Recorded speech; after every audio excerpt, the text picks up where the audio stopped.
Catch up. Hello, everyone watching on Catch Up. So I was just saying, it may not seem like the sexiest subject in terms of all the beautiful divine feminine things we are learning about. However, like most things in Ayurveda, there's a divine masculine side. You know, we need the routine, we need the structure, we need those things that are going to keep us on track. And so this idea of authentic sales funnels, although it doesn't sound very spiritual and it doesn't sound very esoteric, it's needed. And believe me, I know, because I've tried to do it without. Really doesn't work, if I'm perfectly honest. I tried the whole, I'm just going to post a load of, really beautiful quotes and some beautiful pictures. And yeah, it doesn't work. As much as I would love to say, it does. There has to be this structure behind it. Saying that, there's room to play with this structure. So there's room to bring in, like all divine masculine, you have the divine masculine, and then you bring in the divine feminine to make it beautiful, to make it your own, to make it really speak to you, because you can't have one without the other. So let me, I put some initial notes on a whiteboard. Check me out. I'm getting all technical now. I'm learning how to use whiteboards in Zoom. Who knew this was possible? Not whiteboards in Zoom, just the fact that I could do it. So these are going to be your main steps in what we call a sales funnel. So firstly, what is a sales funnel? Well, it literally is a funnel. It's where you attract as many people as possible that are aligned to you and bring them in and in and in and in and in. And then you end up with like the 1% that is truly committed and really want to do the work. And they're the people that will sign up to work with you. But it's kind of our duty to take them through these steps so that they understand, one, why are you the right person? Because let's be honest, whether you're thinking about doing an in-person business or an online business, apart from you, Julie, that probably lives in a very remote community where there might be very little competition. Yeah. I can't imagine there's many other Ayurvedic practitioners up where you are. But realistically, there's a lot of people out there. There's a lot of well-being coaches. There's a lot of Ayurvedic coaches. There's a lot of, I say a lot of Ayurvedic coaches. I haven't met any, if I'm honest. I've met people that specialize in certain things, but it's very rare to have like a generalist Ayurvedic coach. But the thing is, we've got to find a way to help people, one, find you, help them realize why you're the right person for them, but also, and this sounds like a bizarre step, but why they even need to work with someone. Because the problem is we live in a society that's very kind of, let's just address the symptom. Western medicine, I don't know about you, but I grew up in a family where if you were ill, you went to the doctor.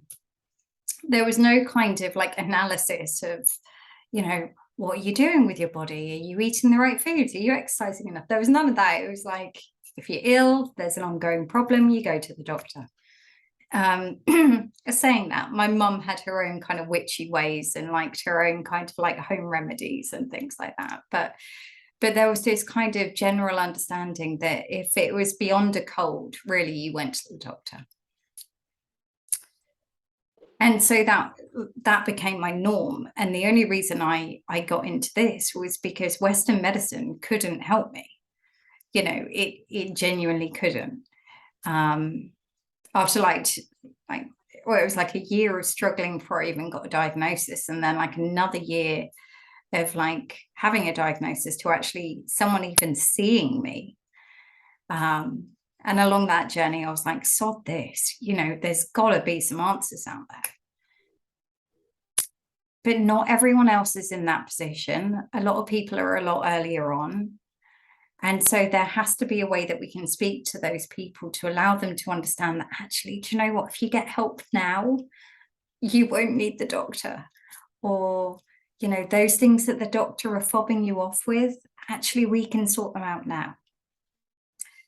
So these are got to be things that we've got to start thinking about. How are we going to communicate that? How are we going to convey that in a way that doesn't seem, and I say this because it's really important to me, and I'm sure it's probably very important to you, that it doesn't seem pushy or salesy or sleazy or, I used to look at the online marketing world and it used to make me go, oh, all of these people trying to shove things down your throat. So one thing that was really important to me was, how can I be authentic in this world of business? How can I be authentic? How can I convey what I truly believe? How can I convey my intention with as much love as possible, but also have those boundaries that I need to kind of keep me safe as a practitioner, as, making sure people aren't taking advantage of me. Now, that will be a struggle for you if you're anything like me, because initially, and I think most people when they're trained in any healing modality is like, oh my God, I want to help everyone. Let me save the world. I'll just give this all away for free. And there's like so many things that are wrong with that. And let me just mention a couple, because that it's really important to think about, because you're likely to have a bit of an internal struggle with this, or I certainly did. But these are things that I've observed. As someone that's going to be coaching people around things like valuing themselves, valuing their health, putting time aside for them, you've got to be practicing what you preach. And if you're giving everything away for free, if you're saying that your services aren't valuable, if you're saying your time isn't valuable, if you're saying the amount of money that you've spent in yourself to actually learn to do these things is not valuable, then actually what message is that giving to your client? Are you role modeling what you're preaching? And the conclusion I came to was no, I'm not. There's got to be an element of I'm valuing me. There's also, so that's probably one. Number two, the other thing I noticed is when I did that, when I played the role of the struggling healer, like the struggling artist, I think that's kind of, I romanticized it in my head of, I'm just a struggling healer. If I'm if I'm struggling to pay the bills, if I'm worrying about money, I'm absolutely no good to anyone, because it affects your energy. And what I know is the more abundant I feel, the more full I feel in terms of my cup, and energetically, money matters. The more able I feel to give out. So the times that I did try and give it all away for free and, was telling myself stories about, oh, well, people can't afford it, or, and there's always a reason for us to create a story, whether it's a lockdown or a recession or all of these stories, there's always a story. The truth is, there's always lots of people that are actually looking for the help they need and are willing to spend the money. Yeah. So just a reminder not to get pulled into the stories. And you need to be feeling abundant. If you're able to give out to people, if you're able to hold space for people, you need to be in a good space. And that means not worrying about money. The other thing, so number 3 in all of that, the other thing that I noticed is actually the stuff you give away for free, people aren't invested in it. And what I mean by this, and I've noticed it in myself, the times I signed up for a coach, so the first coach that I signed up for, and I'm talking business coach, not Ayurvedic coach, but the first business coach I signed up for, oh no, there was one that I signed up for that was free. She was looking to gain some extra hours to get her accreditation, and I said, oh yeah, I'll volunteer. And so we went through the sessions and stuff, and she was a good coach, there was no denying it, but I wasn't bought into it. I hadn't invested in it. There was no kind of one of my coaches calls it skin in the game. There's no kind of skin in the game. There's no kind of energetic exchange. And then I remember the first time I signed up to a business coach, at the time I was skin, if I'm honest. I was like, well, I say skin, you know, I had money in the bank and things, but I didn't have money to burn at all. And I'd already signed up for a shed load of Ayurvedic training, and you know, there was all of that stuff going on. I was really committed to making it work, and I thought, I can't do this on my own, I really can't. And so I signed up for my first business coach, and I think her course was about $5,000, and at the time that was a $5,000, oh my god. And it was $5,000 for about 5 months, I think it was, or something like that. And don't get me wrong, it was worth every single penny. It transformed my business, not because she gave me a shed load of information, but because I exchanged $5,000 with her, and I was going to make it bloody worth it. And I've noticed that in my business, and this is something to like really think about in terms of, you know, when you finish Coaches of Ayurveda, or if you want to start before, there's an element of every time I've up leveled in my business, every time I've said, right, I'm investing in this coach, and each time I've made a point of investing upwards. So, you know, it started with $5,000, then it was $10,000. My current coach is like, you don't even want to know, I'm perfectly honest. But the reason I do that is because every time my level of commitment goes up, there's an increased energetic exchange. And even the ones that have been not particularly aligned to me, or I feel like I haven't necessarily got so much from, I have stepped up because there has been that commitment from my point of view. So that's kind of something to think about in terms of, why is this so important? Why do you need to charge for your services? Why do you need to value your services? Because you will see this with clients. The times you give your like information away for free, people don't value it. They won't actually, and it's so frustrating. And I've seen it. I've given people life-changing information, and they've breezed over it because they haven't had that energetic exchange. They're not committed into it. There's no skin in the game, as they say. And then there's been other times when I feel like I've done very little, but there's been that energetic exchange, and I've seen people soar because they've decided. And you will witness this too. And again, I have an internal struggle with this, because I'm like, I feel like I'm not creating it. And one thing you will learn in business is that you have to take your ego out of it. As much as it's about you, it's not about you. It's about your client. And if your client sees the results because they've made the commitment, then it doesn't matter what you've done or not. Yeah.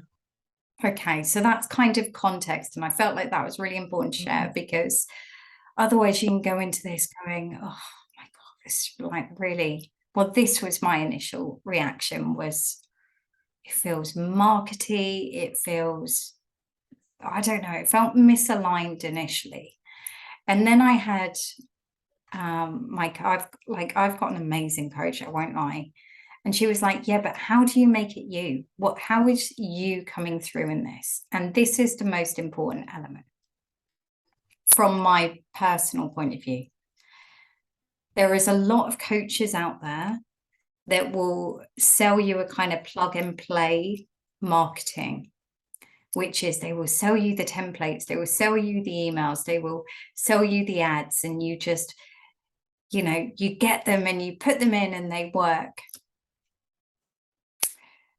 I don't know anyone that has created a successful business by using other people's templates or using other people's, I won't say other people's strategy, because I think there's an underlying strategy in everything, but by not bringing themselves into it.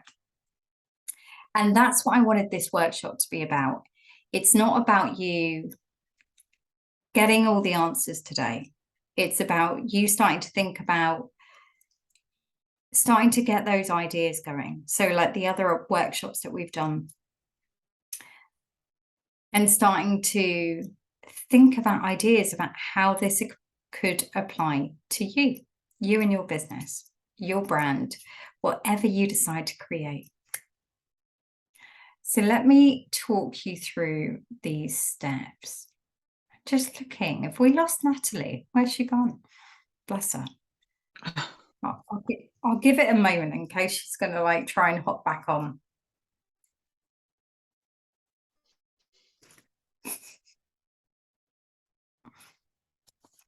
Okay, well, I'll run you through these steps, Julie, anyway.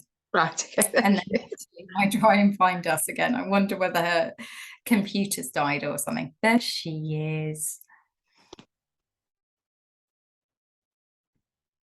Right.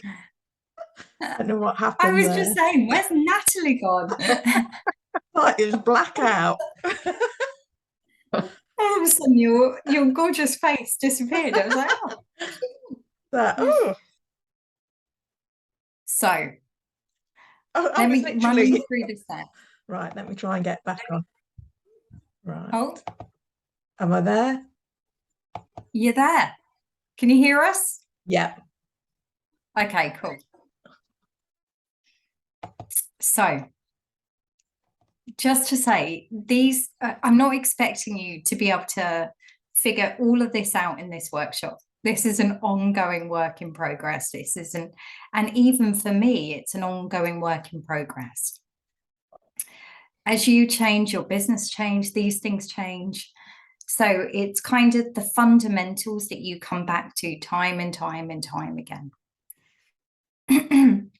So firstly, just to say, like, the strand that runs through all of this is you, your brand, your USP, your unique selling point. What is it that makes you different? Because like I say, there's lots of different things out there. And what I would say is, when you're thinking about that, think about what makes you you, not some kind of sales technique or some, you know, what you call it, like one of those lines that grabs people and draws them in. But what will make you you is what your clients will love. And that will also make your business feel easy, because you're not putting on some kind of show. You're not trying to put on some kind of mask. You're not trying to be some kind of ideal of professionalism. I say as I can't say the word.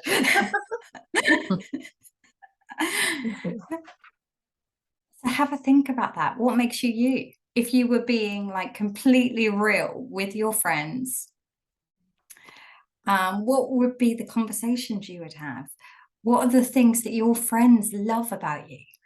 You know, these things will all feed in to who you are. And what I've seen in the online world, especially, the people that have soared have been the people that have owned their quirks.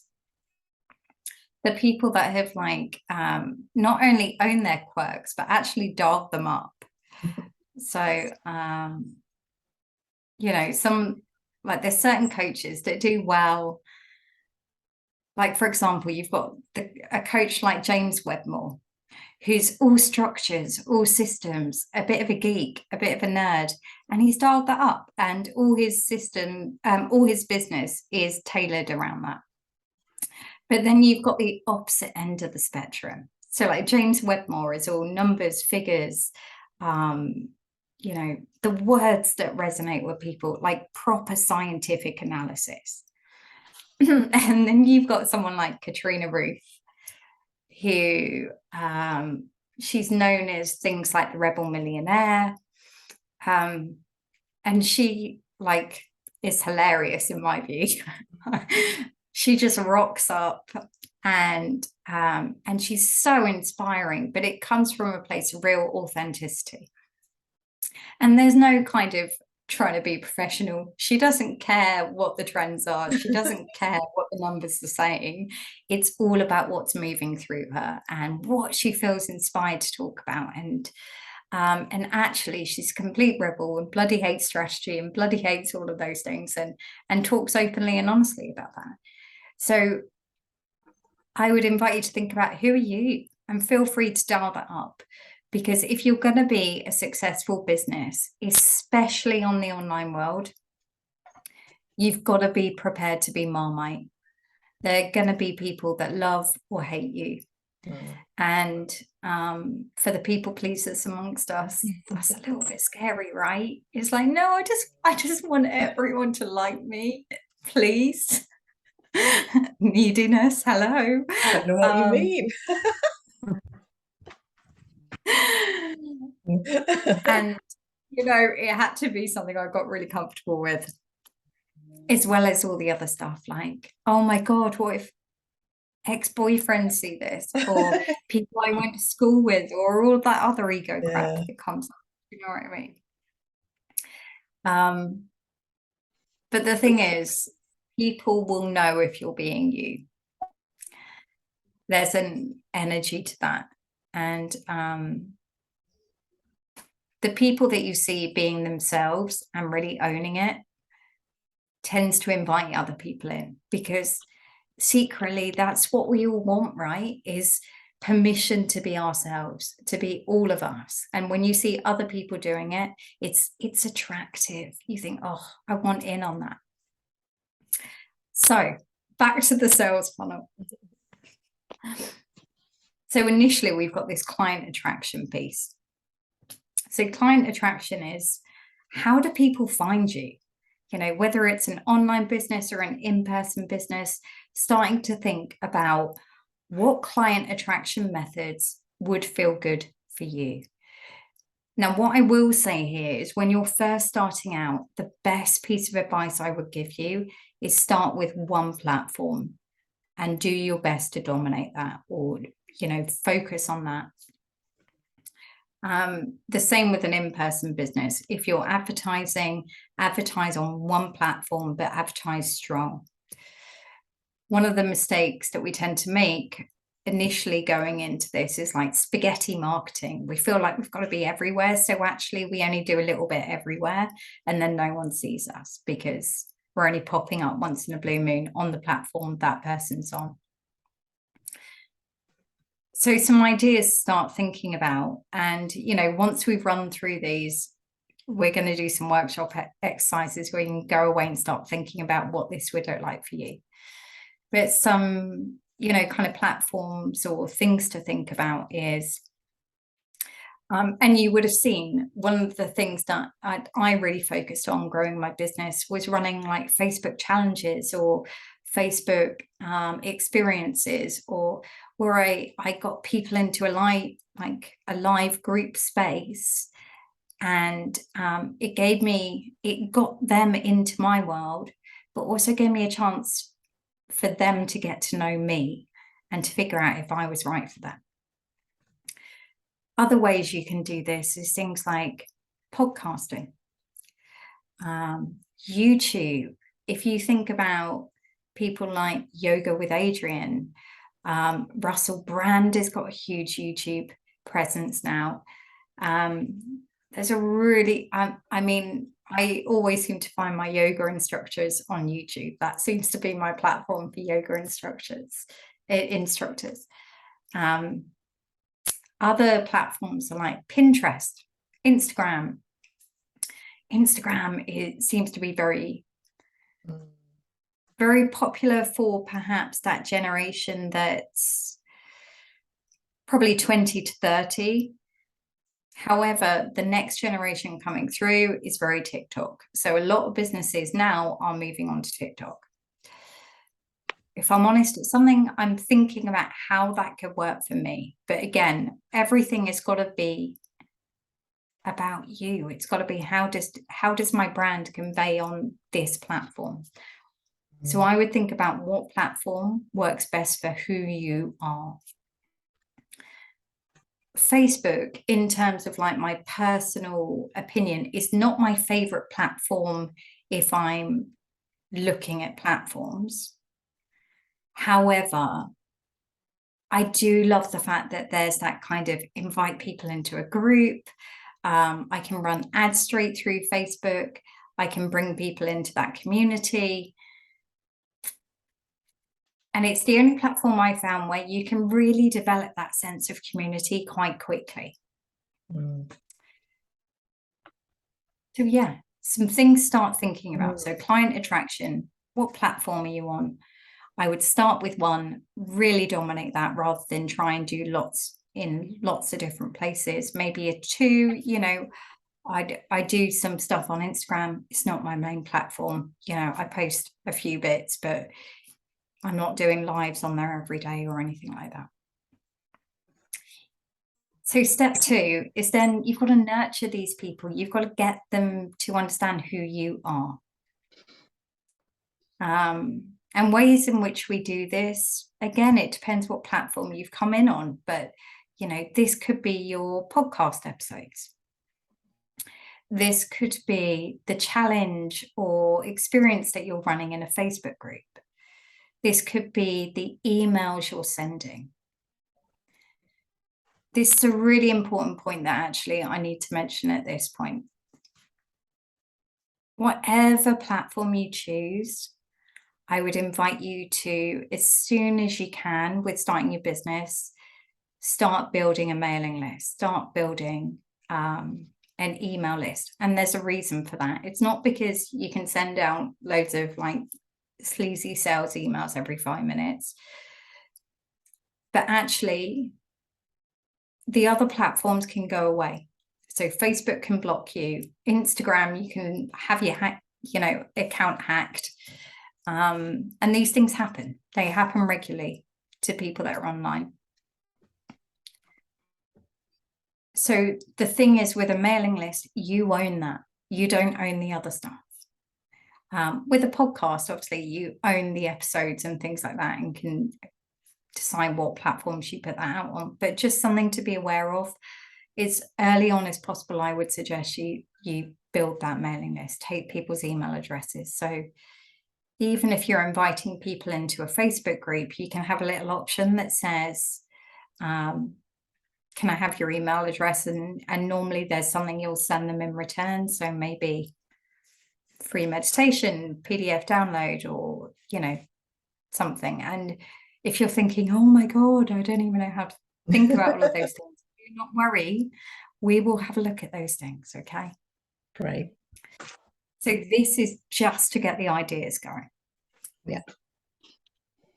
Then once you've got like a nurtured, engaged audience, then they're going to want to buy from you. They're going to be like, come on, what are you offering? So it's your duty to provide something. And I say that because sometimes we can fall into this trap of feeling a bit sleazy of offering anything. I certainly have. I've certainly had those times where I'm like, oh God, I feel like I'm crossing the boundary or changing the relationship. But the thing is, you can't help anyone until they're working with is the irony of this. So this is the next step we need to think about, is what is it you're offering? What is your service? How are you helping people? And initially when we're starting a business in this kind of capacity, the first thing you normally start with is like one-to-one offers. And that's great. That's a really great way to get to work with people, to get testimonials, to, you know, get your confidence up as well. A lot of the time, that's a big hurdle, is feeling like you're worthy. So, but saying that, it's not the only way. If you really enjoy working in group settings, then you can do group work. You two will know I love a group program. I love that mix of trainings, people coming together and sharing experience, and, you know, having one-to-one sessions with people. I love that mix, because to me, I feel like each element adds a bit more and people get a bit more out of that experience. But that's what I love. That may not be what you love. For you, that might feel like hell. So this is why it's really important to tap in with you throughout all of this. And then we come to step 4, which is selling. Again, a lot of people that come into the healing space aren't people that want to be born salesmen. They don't want to be the marketers. They don't want to be the car salesman. That's what used to come to mind when I you know, that kind of, oh, just leave me alone, I just want to have a look, is kind of what would come up for me when I would think about something. So I had to really change my mindset around this. A bit like, if you don't give people the opportunity to buy from you, you cannot help them. And this is also when we start to think about the stories that people tell themselves as to why they can't do or can't sign up for what you're offering. Because actually, unless you address those objections, you're actually letting people down, is kind of how I view it now. It didn't used to be how I viewed it. Again, I see it as some kind of like sales technique, and it made me feel really uncomfortable. And then I remember having a conversation with someone after I'd sold a program. I'd kind of sold it a bit half-heartedly, a bit like, here's the link, go check it out. You know, and was like waiting, God, sign up, please sign up. No. And then I remember talking to someone afterwards, and they'd had this like objection, this reason why they didn't sign up. It really wasn't a reason. And I thought, oh my God, I'm letting people down. I think with her, it was something like, oh, I don't think I really had the time for it. And she genuinely wanted to do it. And she would like had talked herself out of it around the time element. And the thing is, the time was irrelevant. It was like an hour a week or something. And it would have really, really helped her. And I was kicking myself thinking, why did I not address that? Because I was scared of looking sleazy. That's why I hadn't. So I had to give myself a kick up the bum and say, look, you need to park your ego. You're not helping anyone. So this is, at the sales period, we need to be thinking about the reasons why people might talk themselves out of doing what they need to do to get the help they need. So often it's around time, around money, around and what I want to say is, we all know these things are irrelevant, right? Because the things you want to do, you find the time for. The things you want to do, you find the money for. Believe me, I have found money when it was like it was just impossible. But I was like, no, I need to work with this coach now. So I found a way.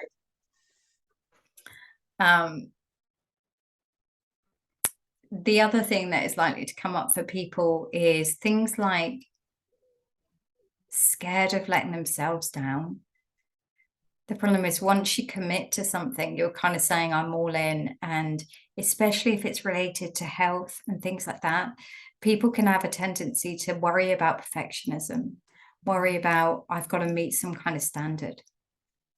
So it's something to be aware of, really, when you're communicating what you're offering, that they don't need to be at some kind of level. They don't need to have, because a lot of the time people, I know, because I've done it as well, is thinking, well, I won't get one-to-one support until I've sorted out my diet, and then it will be less Then I embarrassing. don't have to admit. Yeah. Oh, until I've like managed to cut down on that extra few glasses of wine this week, and then I don't have to lie to them, So Yeah. I would address these things. People want to know that people often put coaches on pedestals and feel like you are the perfection. So it's really good to remind them that actually you're not, you're human. You've made the same mistakes they're making and probably still will. And that's okay. Yeah. Because all of these things will hold people back from actually getting better. And it's so frustrating. We can sit there and watch them not sign up because they've told themselves some story about, I'll get help when. It's a bit like I'll be happy when, isn't it? Yeah. But that when never comes. What about the element of, oh, sorry, Holly. I was going to say the only other thing I was going to say is I've found with Bach flowers sometimes is people almost don't do it, or they come to see you but they don't take them because they may actually get better. Yeah. It's a good point, and it's a form of self-sabotage, isn't it? So by all means, call out the self-sabotage. It's something I talk about a lot, mainly because I know it's something I do a lot, not just in relation to like selling, but life, we all do, right? Yeah. Once we have the answers, we've got to do something about it. And sometimes we don't want to do something about it because it's serving us in some way. Yeah. So it's really useful to help people to understand that. And actually, they only have to go at the speed that's right for them. There's no kind of pressure. You're not going to be like stood there with a stick saying, no, do it now.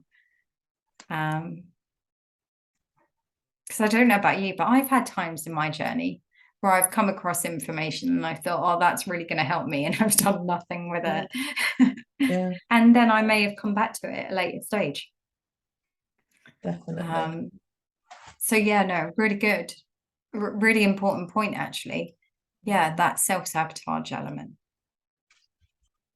And then step 5 is delivery. You deliver to people,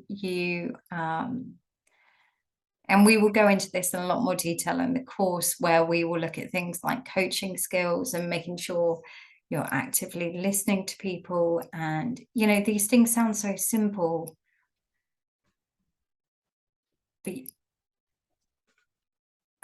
they're so underrated and often not done well, if I'm honest. But from my experience, from working with heavily qualified coaches that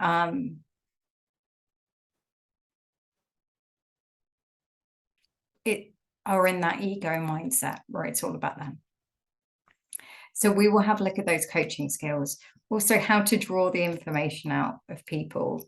Often people will give you a very surface-based answer and you have to dig deep because they don't even know. They're kind of like masking everything along because that's how they're coping with their day-to-day life. And we have to, in a supportive way, help them to remove those masks, get to what's really going on, and then give them the confidence to rebuild.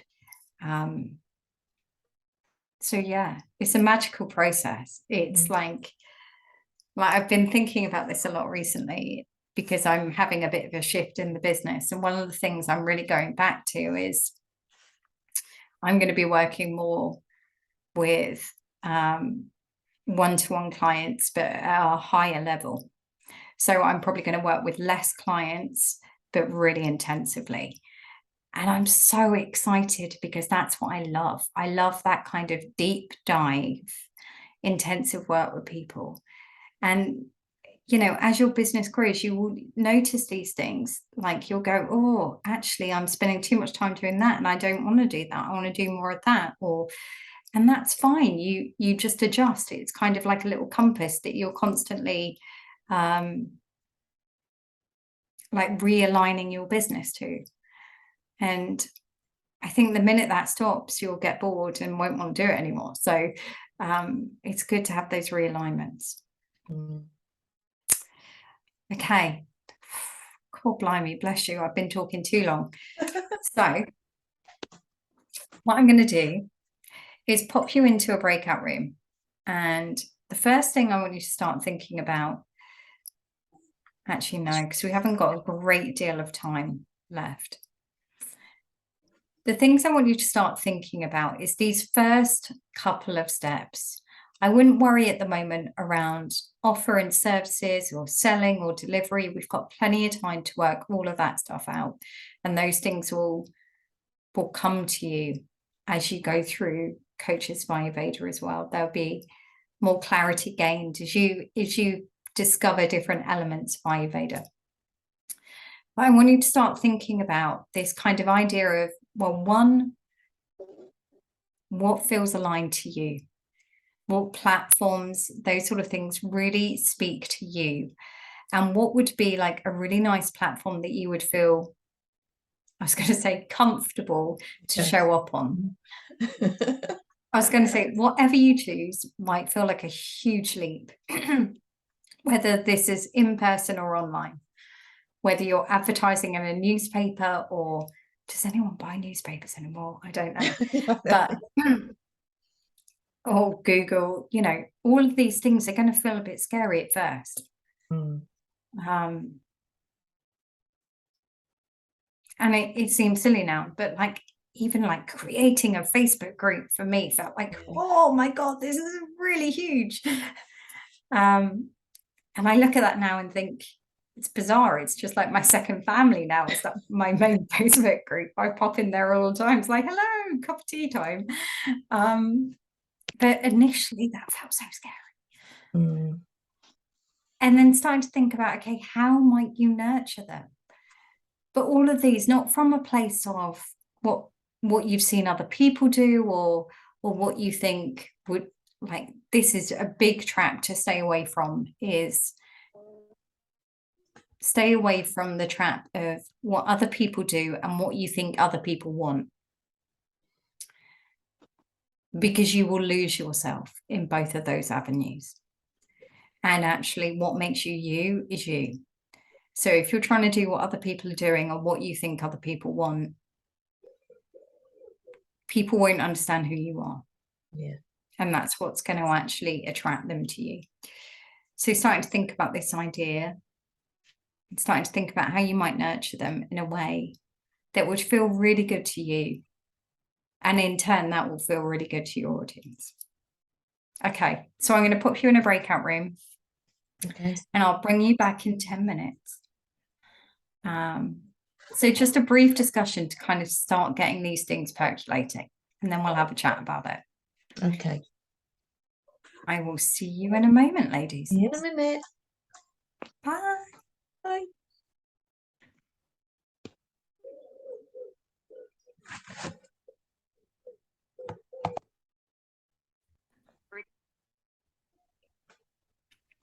Hello.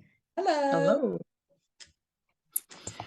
So, have you got your ideas percolating? Percolating, yes. My screen's gone funny again. Excuse me. It could be me. I'm on about, you see. That's it. This room's gone really dark all of a sudden. I'm like, there you go. I'll turn up my light. Oh, maybe not. That's a bit too bright. So what came through for you thinking about these things? What were the main things that started to pop up for you? I think the one thing is making money at it. I think both of us have said whatever we've done in the past, we've been quite good at not taking too much money or helping somebody or doing something, to help someone out. So it's, I suppose it's understanding what we want, why we do. I mean, I know Julie said the same. For me, part of me doing the coaching is for myself, but also to see where that takes me. And the idea that it might link in with the Bart flowers somehow and give me that push to do more with that, or to actually establish that properly as a business. I think the downside is the thought of social media doesn't do a lot for me. Pinterest does, because I think it's very visual. So I think that would be probably where I would lose myself the most. Given half a chance. Yeah, there's an app called Canva, which is what I create all my graphics from. Yeah. Oh my God. And it's like, I know when I'm procrastinating because I can spend 3 hours on Canva creating one banner. Yeah. But yeah, no, it's interesting. I've got a similar view around social media. And one of the things I've really struggled with, being completely open and honest with you, is this. I know social media doesn't do people any good. Like spending endless amounts of time on social media, it doesn't do people any good. Yeah. So what I've consciously tried to do is educate my community around using social media in a healthy way. And being a light within social media, so that when people scroll through, hopefully my post is something that perks them up, rather than, or makes them reflect, or gives them some value, or gives them something, rather being something else that they have to consume and is heavy and depressing. It's interesting. It's an interesting one.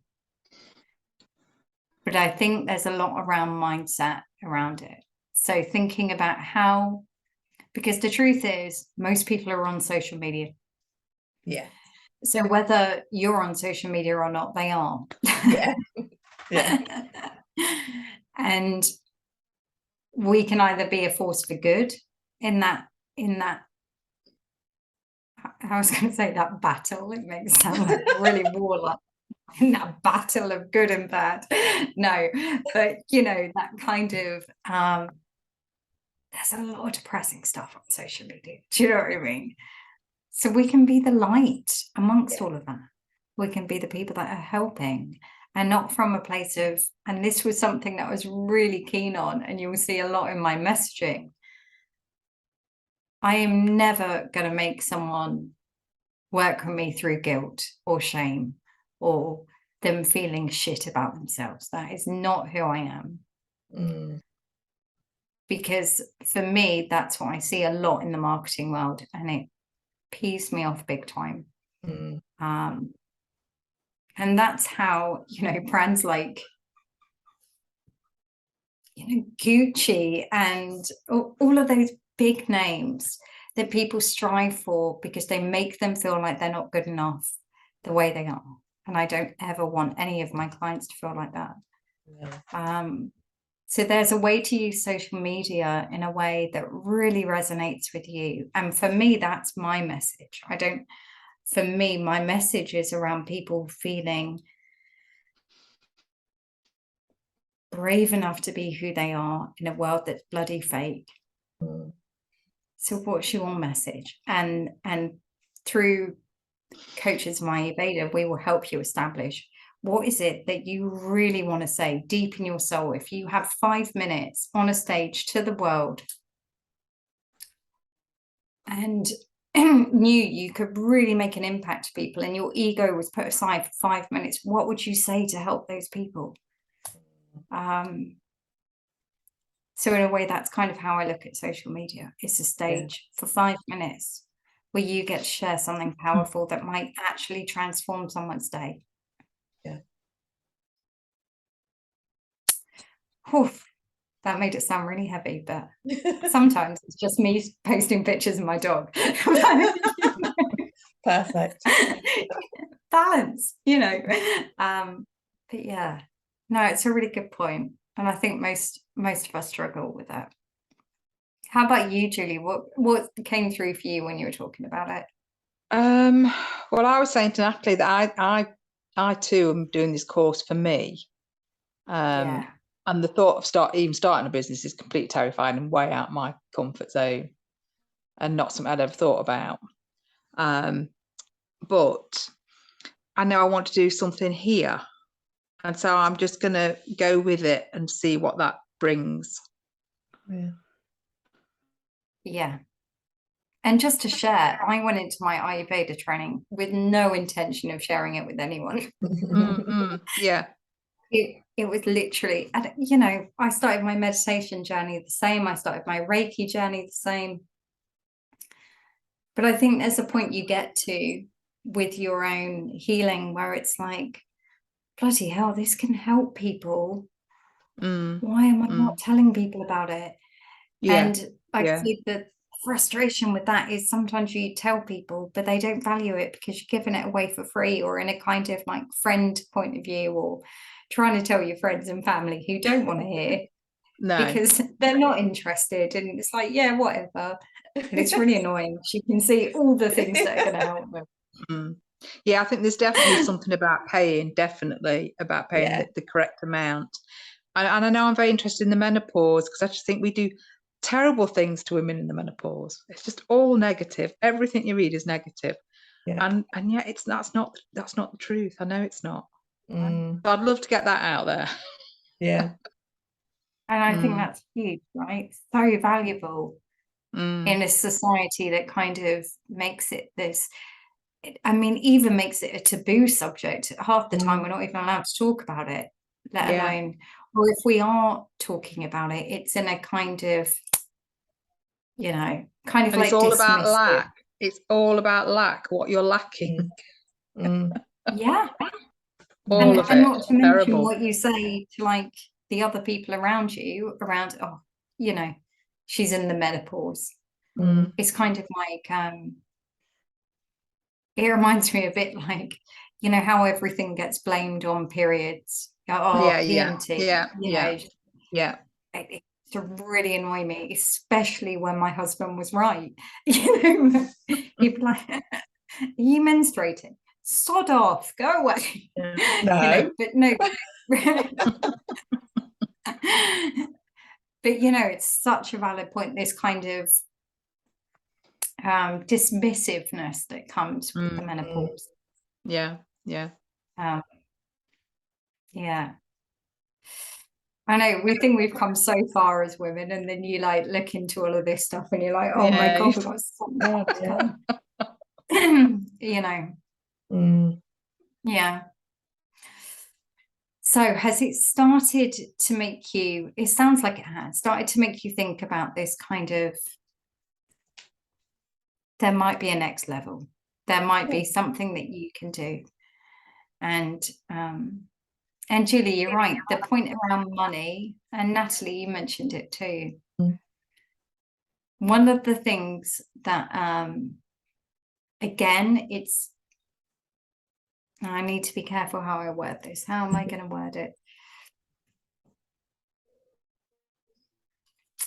Oh, I can't even think. So I'm just going to say it. From my point of view, the people that led us to believe that healers shouldn't charge for their services in a way that was receiving was the same people that deemed women witches, if I'm honest. Healer women, I agree. It comes from that mentality that, if you follow the masculine approach and the scientific approach and all of those things, which science is just catching up with us, let's be honest. There's things that Ayurveda has been teaching for 5,000 years. And I need to be careful not to go on my soapbox here, because I can quite easily. And it's not just about women, when you look at what happened with India when we went over there and told them it was witchcraft, and told them it couldn't be explained, so therefore it wasn't valid. We wiped out a lot of this wisdom. And I've had to deal with a lot of guilt around that as someone that comes from this lineage that wiped out a lot of this wisdom, and then to come in and be someone that's charging for this wisdom. Again, there's like, a lot of stuff to deal with around that. Cultural appropriation, all of that kind of side. And these are all things we have to work through, and you all have to find your own ways around that. But this wisdom is a gift that you get to share with the world. And even if you're going into this journey just for yourself, we all have to start with ourselves anyway. Yeah. And the people I worry about are the ones that come in and it's like, I just want to make a quick buck, so I'm going to learn Ayurveda. I'll be like, yeah, probably not the right program for you. Yeah, 12 months, can't do it in a week. Yeah, this isn't like an intensive driving course, you know. So as we go through this program, there'll be more and more, you know, and both of you ladies have worked with me, there'll be a lot of unlayering, a lot of figuring out who you are along the way, figuring out your own stuff, experimenting with these things to figure out what feels right for you and what doesn't, and what feels contradictory to what you're being told. And I invite you to explore all of that. Don't take any of it at face value and take it on board. That's not what you're here for. You're healer women. You are here to find out how it works for you, your body, and use that to inform the work that you're going to do going forward. Yeah. Well, I think with I'm so excited. Easing into the Vata, I look at that and I think, gosh, you know, coming into month 5, and I think how much has changed without you really realizing has changed, you know. And I was trying to, with the the cleanse, I was trying to write so much of it down, because I thought, if you don't, you'll forget this, you'll forget these big shifts and what you felt and what you experienced. And it's almost having that to refer back to remember. Yeah, but it's like what you will find from my experience is it's a constant. Yeah, there's no destination, there's no end point. And this is why I call it, and I know it triggers people, and I know some people hate it because I get it sounds very X Factor, but the healing journey, because it doesn't stop. No. Because you move, the seasons move, your age moves. Like from an Ayurvedic point of view, all of those things, we've got to just keep juggling them. Yeah. And you know, I'm finding it at the moment, I'm already feeling Vata coming in, although we're coming to, like, you know, we're not nowhere really near the end of Pitta season, but I can already energetically feel Vata coming into me. Yeah. And so I've started preparing for that. So I've started making sure my routines are really strong. I've started making sure that, you know, I've changed my Abhyanga oil. I've started thinking about the teas and introducing a bit more grounding spices and things like that. And you know, you'll learn all of this as we go through Coaches of Ayurveda.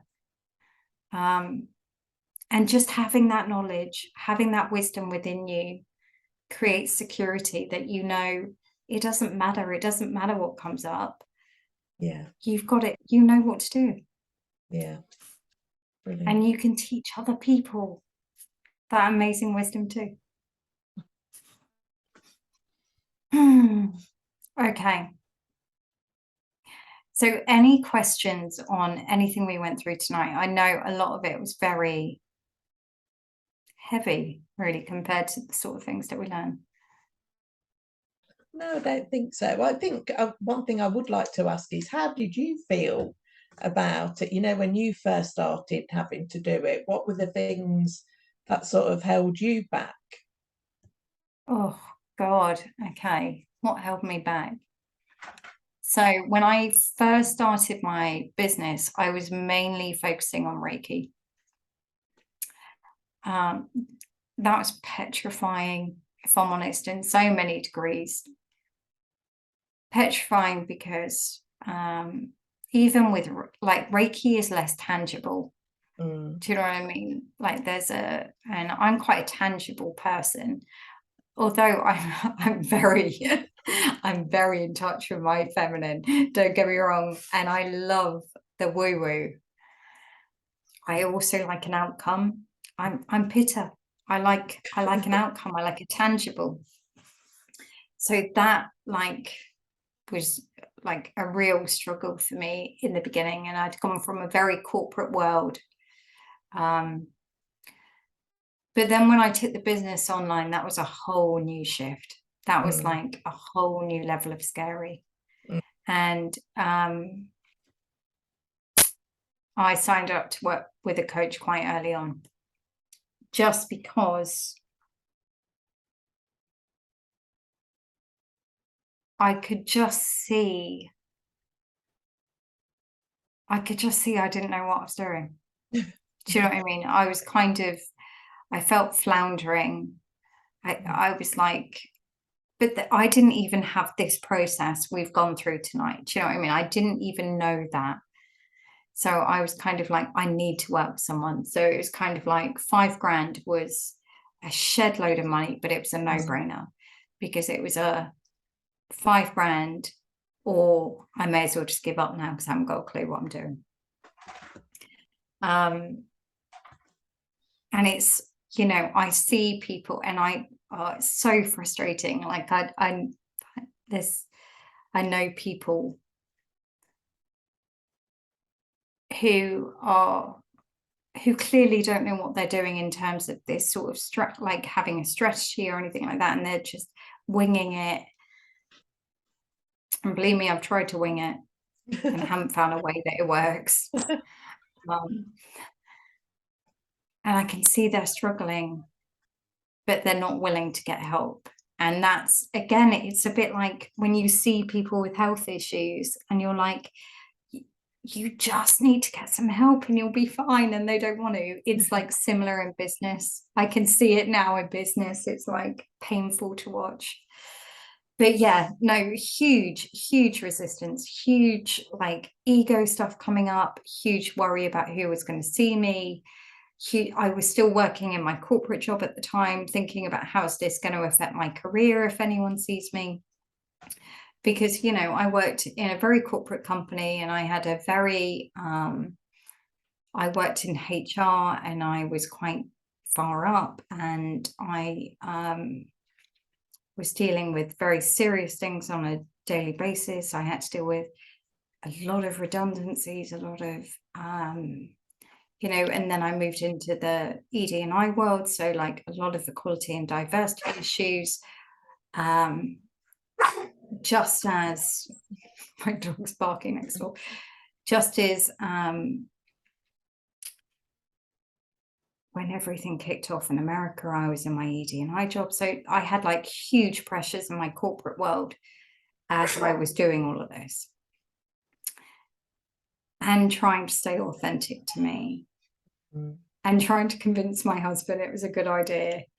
And, you know, there's all of these things we have to deal with. But I knew deep in my soul it's what I needed to do. There was no kind of like, and if I didn't meditate daily, I don't think I would have known that.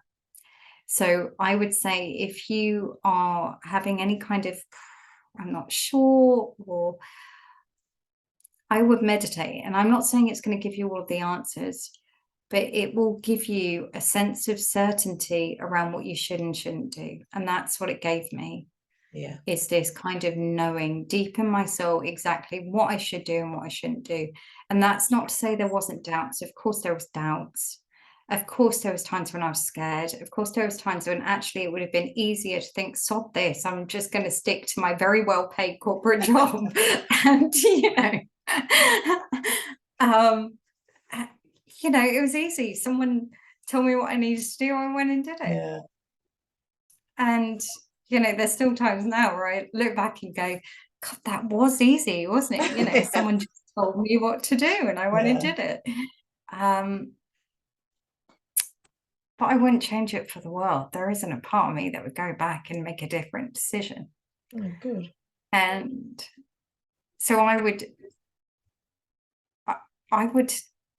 okay, cliche, I would meditate on it. I would journal Yeah. on it. I would get clear Yeah. on what's going on in your soul, because that certainty only comes from within. Yeah. And there's going to be tough times, and I'm not going to, you know, this isn't an easy journey, starting a business. There will be times when it all goes wrong and you feel like you don't know what you're doing, and you feel like, you know, this isn't a put one thing out there and it's going to work straight away thing. You have to be ready for it all to go wrong. And that's okay. You learn from it. You pick yourself up. What did I learn from that? Okay, that didn't work. That did. Move on. Yeah. And then you put that into action. It's my honest view is, if you want to grow within yourself, if you really want to develop, start a business. Because honestly, I've grown more in this time than I have grown in my whole journey of self-healing. Yeah. Because you have to put yourself out there. You have to face every shadow. Yeah. Any questions from you, Julie? Anything that came up for you tonight that you wanted? Not really. I mean, it's good, plenty to think about. I mean, the meditation for me is really helping. I'm doing that because Richard's way. I'm doing it quite a lot now in the day, and it's really, really doing me good. Yeah. It's really helping. Yeah, I agree. I'm so pleased. I'm loving the one from the session in the Rising Consciousness that we've just done last week, wasn't it? I've been doing that and I've really enjoyed that. Which one was that? Was that the koan? Well, like the adapted koan? Yeah, I'm trying to think. It's got the 5 questions that you pose as you go through. Yeah, I know what you mean. So it's yeah, I've done it each day, and it's interesting what's come through. Yeah. Like, I don't know if you two are the same, but like when I first started doing insight meditations, or like really deep soul journaling, I was like, oh my God, there's like this wisdom within me. Where the hell has that been hiding? That like just seemed, Yeah. it seemed like a revelation to me. There was all of these answers within me. And don't get me wrong, I've been a coach for years and stuff, and I believed in the whole answers being within you. But like, it seemed like such an easy way to access all that information. And it blew my mind. Absolutely blew my mind. I need to journal more. I don't think I'm very good at journaling. I think I sugarcoat it, I've decided. Yeah. Okay. Part of this thing, Iris, if I drop down dead and somebody finds it. Oh God, I dread to think. I know I've got books in there. The other day I did think, should I get rid of them or? Honestly, if someone read my journals, one, I'd be committed, like very quickly. There'd be like no messing about. They'd be like, she's gone.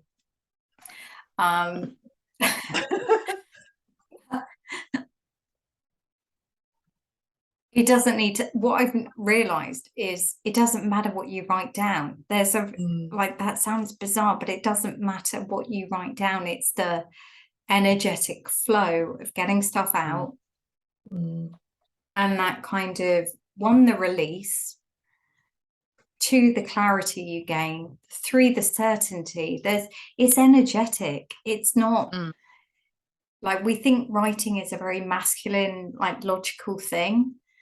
And when we're doing journaling, like especially in kind of like free flow form, it's not, is it? It's a energetic process. So actually you could be writing complete gobbledygook, and if you're getting that feelings moving through you, then it's irrelevant. Because I don't read any of mine back. And for me, it's a shift in the moment that I need. And that's what the journaling gives me. Yeah. Especially in my business. So kind of, yeah, this kind of a key tip.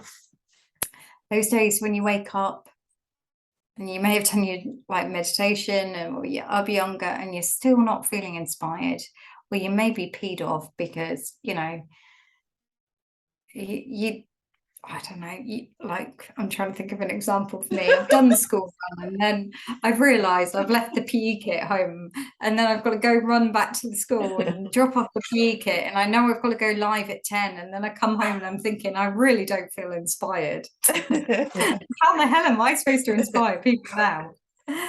I will journal, and I will journal things like, what does my soul want me to share today? What is going to inspire and uplift people today? What is going to be a message I can convey for the highest good? And those things, like, oh, it shifts. There's no kind of, it doesn't matter how I'm feeling. It's like shifts. Luna. Oh. Dog's had enough. You done. What's going on? Like that. Yeah, I think that's exactly what she's doing. We've just got back from a walk and I thought I'll wear her out. She'd be quiet. No, she's like, Mommy. She's worse than the kids. Yeah. Honestly. Hey. Yeah. Hello. It's getting dark. I'm not in the lounge. Why am I not in the lounge? I'm not okay. there. Any questions before we wrap up for this evening? That was great, thank you. Oh, that was good, thanks, Holly. Yeah, lots to think about. Okay, lovely. And like I say, you don't, obviously, there's no kind of pressure to get this all mapped out, but I think it's useful to have in your mind these steps that you're going to have to take people through. Because like I say, I didn't have a clue when I started this and kind of went into it fumbling around, whereas I think if someone had given me this outline right in the beginning, I could have at least started to figure some of it out and started thinking about how I could inject more of me into that process. So have fun playing with it. Yes, thank you. And I look forward to, well, both of you, I will see you next week. The rest of you coaches by Veda, I won't see you for a while. But, unless you're in easing into the Vata phase or any of the other programs I've got going at the moment, what have I got going? Yeah, I've got a lady in bring on summer, so I'll see you there. But otherwise, take care of yourself, and I will see you soon. Yeah, same to you. Okay, Take care. thanks, Holly. Thanks. Bye, Bye, dear. Natalie. Bye. Yeah, bye. Bye.